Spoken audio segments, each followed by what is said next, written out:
This episode is proudly sponsored by Smile Brilliant.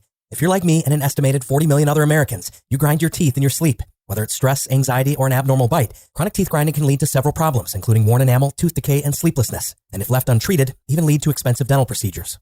After paying an average of $200 to $300 each for custom-fitted night guards over the years, I eventually stopped ordering them because, like anything, they eventually wore out. Well, now you can get the same quality custom-fitted night guards delivered directly to your door for as little as $45 each using Smile Brilliant's lab-directed process. I recently ordered mine, and within just a few days received the night guard impression kit in the mail, along with a prepaid return envelope. The instructions were super easy to follow, and they even sent enough material to do a second impression, in case you don't get it right the first time. I had a question about my first impression kit, and whether or not the material was covering enough of my back molars. After sending a brief email with a photo of the impression, Smile Brilliant's customer service team responded within just a few minutes, reassuring me that everything looked good to go. So I sent the impression kit back in the pre-stamped package and should have my new custom-fitted night guards within the next couple of days. As an Invisible Choir listener, you qualify for an exclusive special. Head over to www.smilebrilliant.com and use code INVISIBLE at checkout for 30% off. Once again, that's www.smilebrilliant.com and use code INVISIBLE, that's INVISIBLE, at checkout for 30% off today. Today's episode is a special Felony Friday release from our Invisible Choir Premium Archives, available exclusively on Patreon. Click the link in the show notes or go to patreon.com/Invisible Choir to sign up for just $5 per month to get instant access to over 100 Felony Friday mini episodes, just like this one, in addition to other bonus content, behind-the-scenes access, and physical perks for our higher tier supporters. Now, on with the show. Reach Freaks. Thank you for listening to Invisible Choir. This episode contains sensitive material, including graphic depictions of violence or abuse against children, which some listeners may find especially distressing or traumatic. Listener discretion is advised. Friday and Saturday night youth football. It's a staple for much of the South during the late fall months, a literal part of the culture for many. The atmosphere is unforgettable, the sights and sounds ingrained in many a childhood. The families gathering around underneath the bright lights, each team digging down, hoping to pull off the win.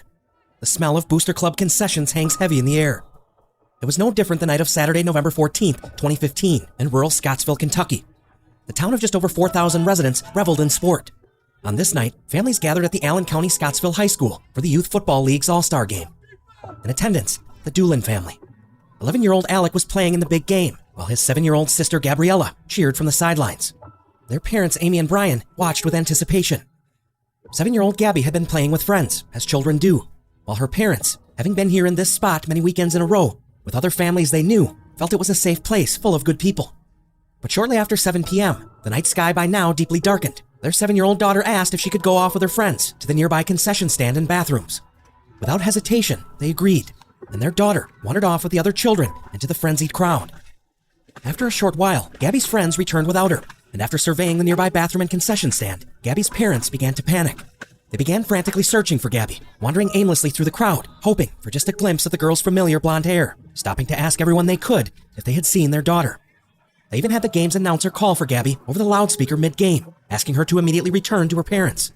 But the 7-year-old girl never showed up. And by 7:40 p.m. Saturday evening, Brian and Amy Doolin called the police to report their daughter missing. Soon, nearly everyone in attendance had formed into several informal search groups, each one picking a direction and moving quickly. They searched nearly every corner of the school, but 7-year-old Gabby Doolin was nowhere to be found, until 8:05 p.m. when a volunteer searcher stumbled onto a horrifically tragic crime scene.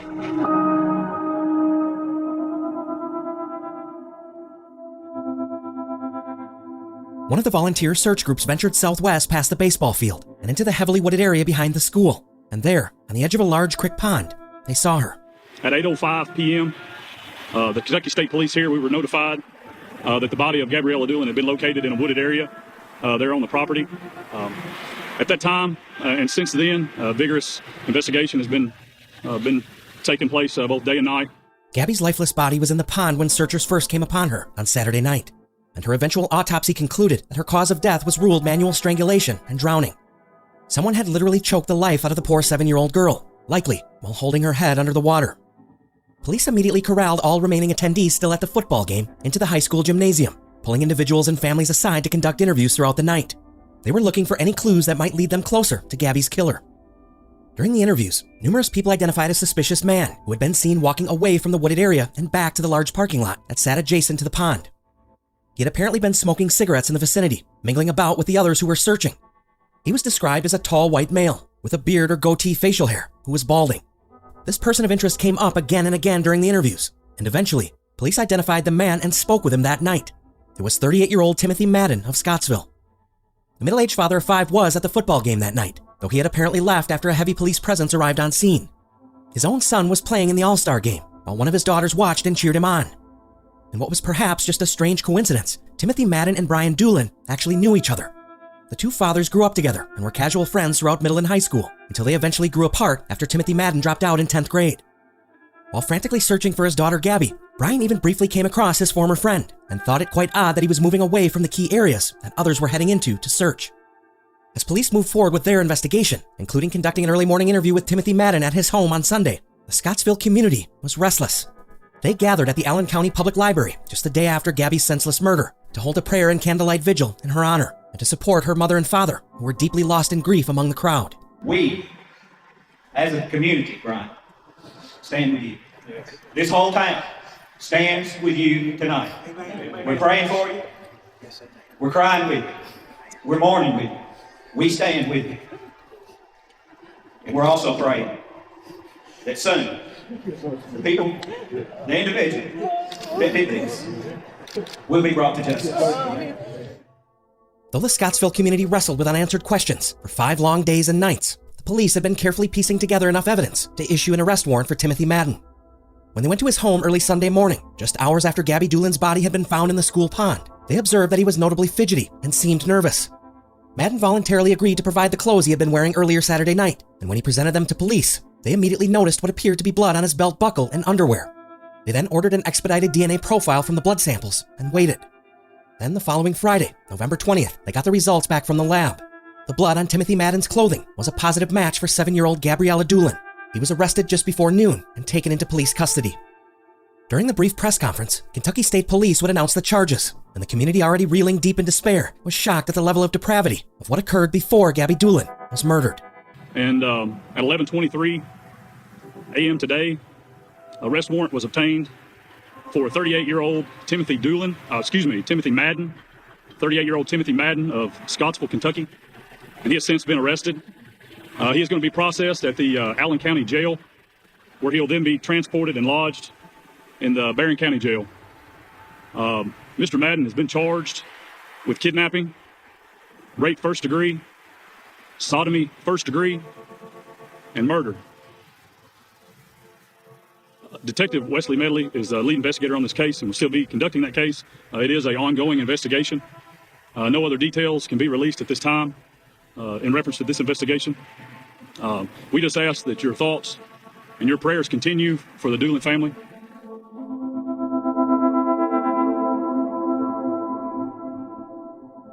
A small army of local media was present when police walked Timothy Madden out of the state police post and into a nearby waiting squad car.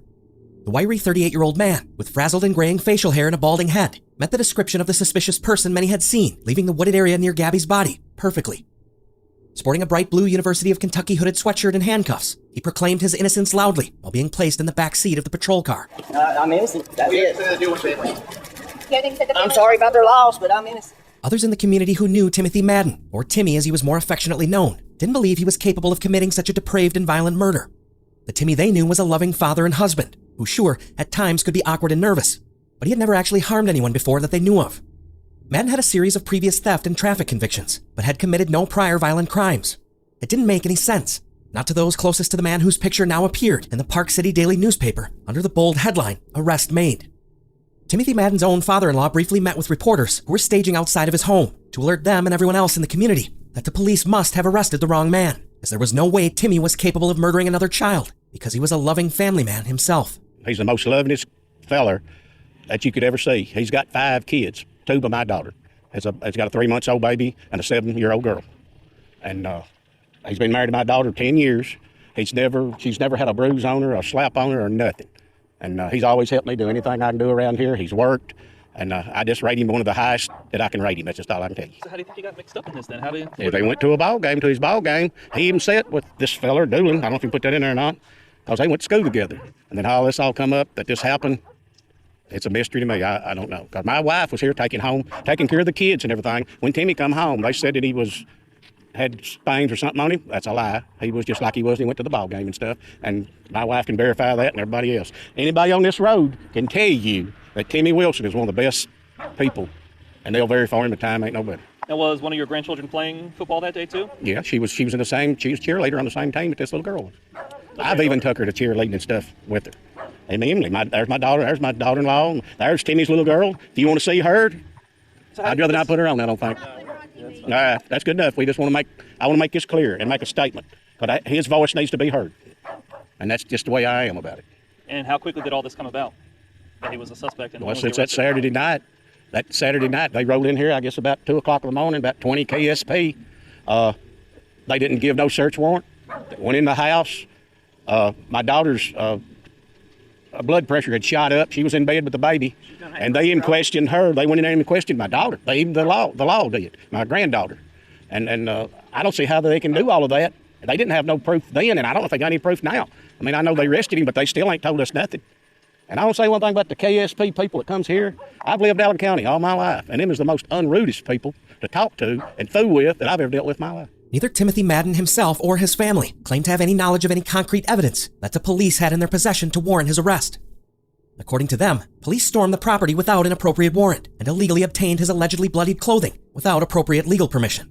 But aside from the matching blood samples collected from Madden's own belt buckle and underwear, the Kentucky State Police had another piece of vital forensic evidence that placed the 38-year-old father at the crime scene.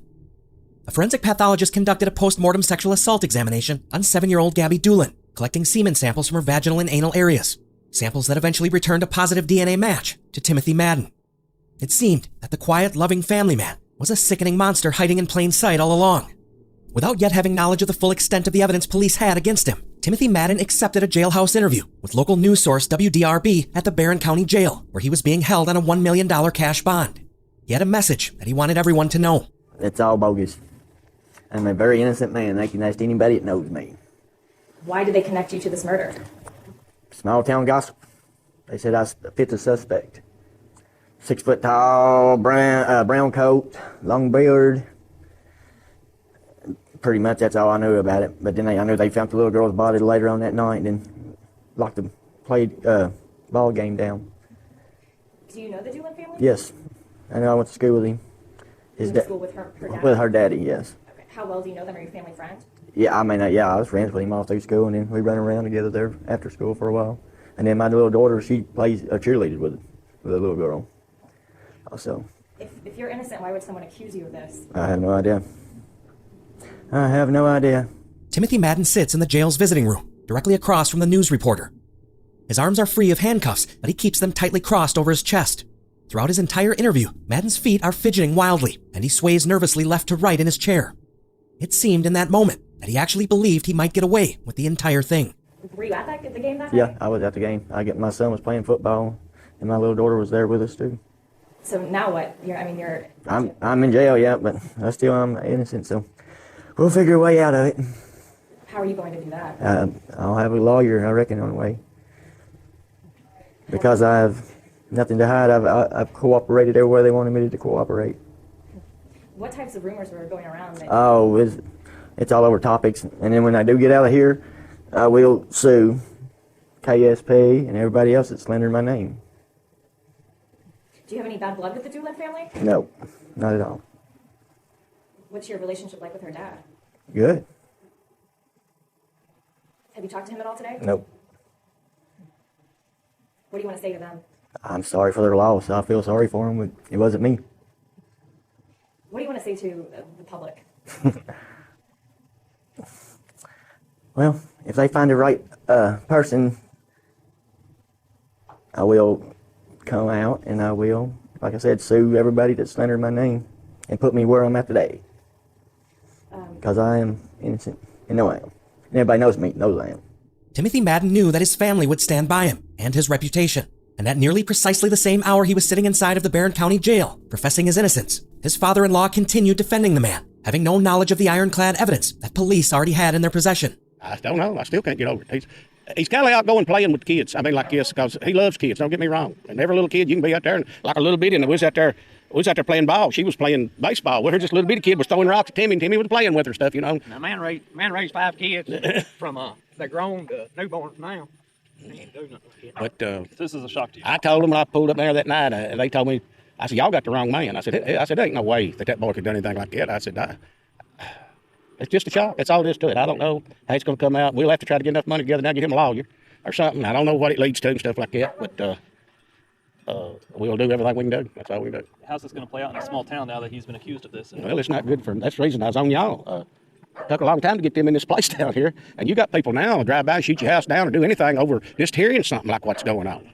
You know, and I've been around enough to know, you know, I'm a good judge of people and stuff like that. So you're concerned about for your family now? Yeah, I'm concerned for my family. Well, wouldn't you be? And these cops and stuff is really the way they handled it. I just give them to him. But I told him, you come up there at the house. I said, I'll just drive down there and get him and bring him up here. I said, y'all don't have to park down there and do this and come in. I said, spend all the taxpayers' money doing all this stuff. I said, this boy give up free of charge. Oh, man, that just tears them all to pieces. They just want to push you and do everything. Then they come down here. I told them when they come down here to search your house that we wanted to be there when they searched it. They didn't want us down here. And I said, well, y'all could plant evidence against this boy doing this if y'all won't let us be in there when you searching it. They went ahead and done it anyhow. Yes, we know he was a suspect on it and stuff, and they just kept growing and stuff, and everything he asked him to do it. He went and took a lie detector's test. He done everything. But they just kept, they called him liars down here, and I sitting down here. I couldn't have took it. I mean, they was just like they know that he'd done it, and they didn't have nothing. They didn't even have nothing in on the ball. So that he's been cooperating with them from from get-go. We're going to cooperate, and we're going to do everything we can do, because that boy's innocent. Ain't nothing in, I mean, that's just all I can say. And there's a lot of people, the little girl, I feel sorry for their families and stuff like that. Of course, I was born and raised around here in Allen County.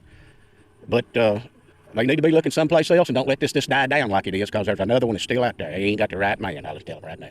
Madden had cooperated fully with law enforcement, participating in several lengthy interviews and even a polygraph examination regarding his involvement in Gabby Doolin's murder.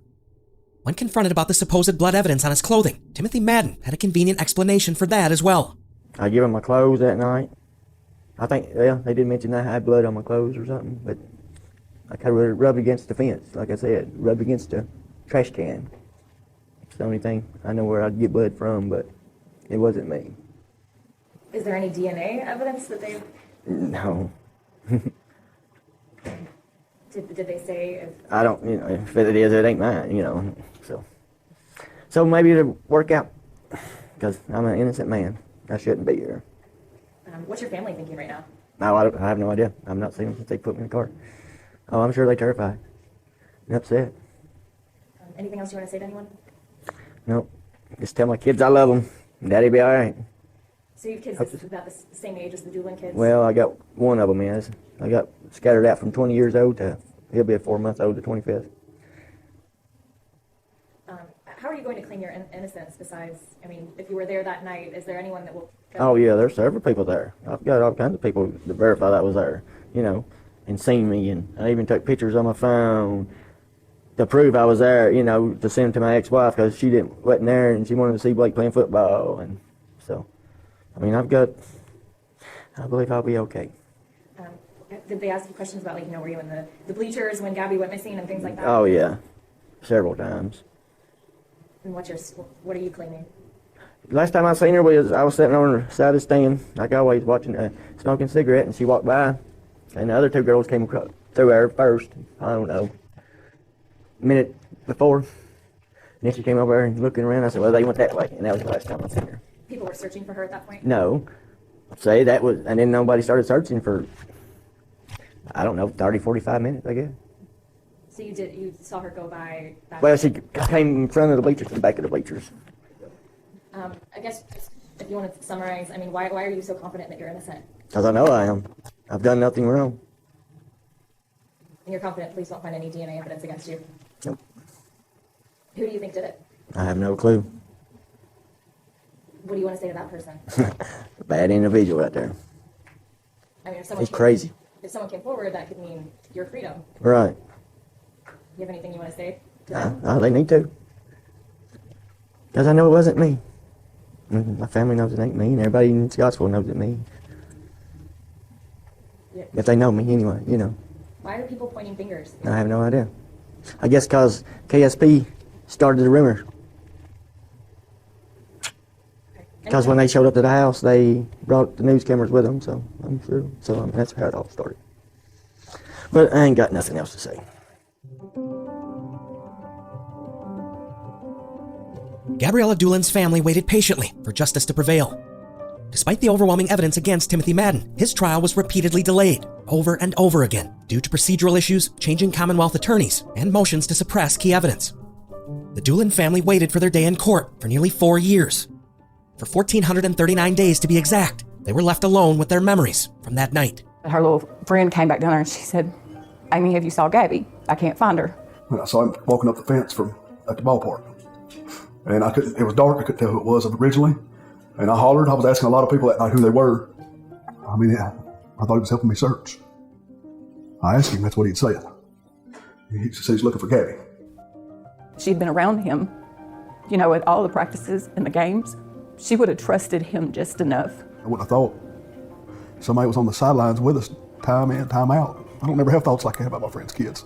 To make sure that the person that did this pays, but we have to make sure that justice is served for her, whatever that may be. I will get to hug and kiss her again.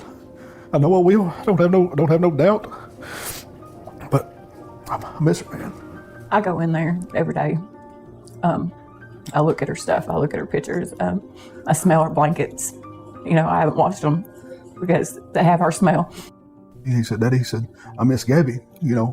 Gabby was his best friend.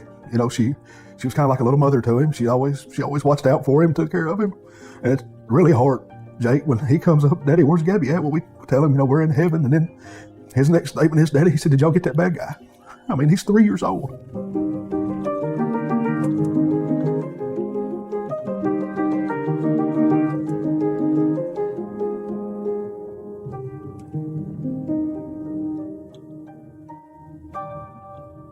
Brian and Amy Doolin left Gabby's bedroom just as it had been on their last day together, filled with her bright pink stuffed animals, bedspread, and clothing. Symbols of the second grader's favorite color were also plastered inside and out of the family home in her memory. After yet continued delays, including moving his trial to another county Commonwealth court, a request for a psychiatric evaluation on the eve of his trial, and an election that brought in yet another new Commonwealth prosecuting attorney, the Doolin family finally got the news they were so desperately awaiting. In August of 2019, nearly 4 years after Gabby's tiny body had been discovered behind the Allen County Scottsville High School, Timothy Madden was ready to accept a plea bargain. There was only one condition. He would voluntarily plead guilty to kidnapping and murder in exchange for a life sentence without the possibility of parole, so long as he could enter an Alford plea for the rape and sodomy charges, effectively maintaining his innocence so that his family, quote, wouldn't think any less of him. The deal also removed the death penalty from the table. On Wednesday, October 23, 2019, the Doolins came face to face with their daughter's killer in the courtroom at his sentencing hearing. Amy Doolin stood next to her husband Brian to give her victim impact statement, looking directly at Timothy Madden. When she began, Madden leaned over to whisper something to his attorney, casually ignoring her deeply heartfelt words. Brian Doolin, having waited nearly 4 years to be able to address Gabby's killer directly, wasn't having any of it. He erupted in the courtroom, and the scene quickly devolved into chaos. Sir, that's the most disrespectful thing I've ever seen. Give us just a minute. We've had 4 years waiting. You listen to it. No, you can look around all you want to. We've had 4 years waiting. You can let him listen to what she's got to say. Do you understand me? Do you understand me? Mr. Doolin, Mr. Doolin. I'm sick of it. We've had 4 years. He can give her 3 minutes to say what she needs to say. Let's take a brief recess. If you'll escort Mr. Madden out. 3 minutes. You can't give somebody 3 minutes to say something? We're in recess at this time. If you'll please escort Mr. Madden out. Should have recessed 4 years ago. We're in recess at this time. Let's go ahead and escort. Mr. Morgan, at this time. This is all we've asked. We haven't asked. No, enough respect. You're an attorney. You're paid by the taxpayers. You're paid by the taxpayers.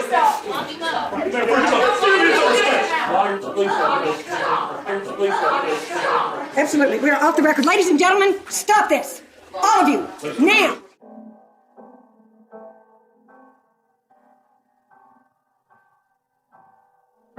After the brief recess, both the Doolin and Madden families that had cried out in the courtroom were once again calm. It was now time for Amy Doolin to talk directly to Timothy Madden and explain the profound impact his disgusting and callous actions had on her and the rest of the Doolin family during that Saturday evening football game. Our kids are our heart and soul. I, as their mama, loved them from the moment that I knew they were alive and growing inside me. The first time you hear the heart beating, you fall more in love, and you feel them moving inside you. When Gabby was born, she looked just like her daddy. From that moment on, he was wrapped around her tiny little finger. As her mama, there was a bond with a daughter that was so special, I knew she was going to be my little best friend. We played dress up, we played with dolls, we watched Disney princess movies. We fixed hair, we painted nails, and we shopped. Gabby had such a bright and bubbly personality. She was a girly girl, mainly, but she did have a tomboy side. She was so talented and very smart. At 7, she loved school, she loved learning and helping others, and wanted to be a teacher. She had a sweet heart of gold and made lots of friends. Gabby was her older brother's biggest fan and her baby brother's mother hen. Because of you, we lost our baby girl. Our boys lost their sister before she was even 8 years old. You took her from us. Why did you do it? There is no reason that you could give. Gabby was an innocent little girl who was at her brother's football game, playing with her friends just as she had done so many times before. Just like the other children did as well. I made the mistake of feeling like my kids were safe at a place we had been so many times with so many other parents that we knew. I never felt a sense of danger, and neither did Brian. We took for granted that not everyone had the same morals and values that we did, and that evil would be lurking and preying on our child at a hometown youth football game. Only it was. I let my baby girl go to the concession stand in the bathroom with a group of her friends. This time our friends came back without her. I panicked. Brian panicked. We ran everywhere, frantically yelling her name and searching. I turned from where I was standing and I saw the ambulance behind the baseball field. I ran to get her. I was stopped by the paramedics. I said, I want to see my baby, and they said, no, Miss Doolin, you can't go down there. I was crying and asking, please let me go to my baby. They said, we're doing all we can do.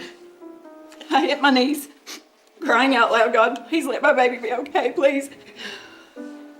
And then they came to me and said, I'm sorry, but she is gone. The hardest words I've ever heard in my life, the most gut-wrenching moment of my life. I wailed and I screamed, no, I want my baby, God, please, no, I want my baby. What had happened, we still didn't have a clue, but our baby girl was dead. How could this be? My brain and my body were in shock. They brought our oldest son off the field to us. We had to tell him that his sister was dead. He was pitiful and he screamed and cried so hard. He was devastated. The police moved us to the locker room, and it got cold that night, and I stood outside. It was so long before they moved her, and I watched in that direction.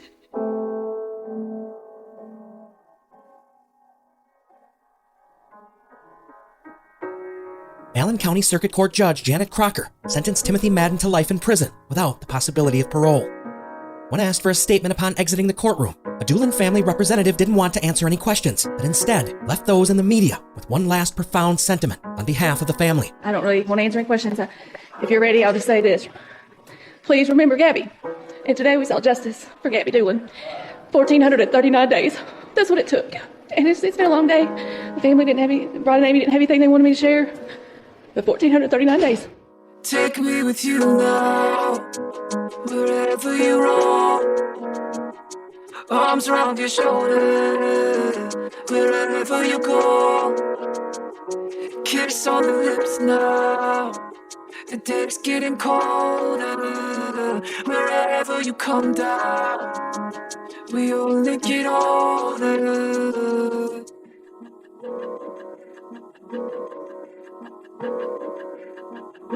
Waves in the ocean, I'm off in the wave.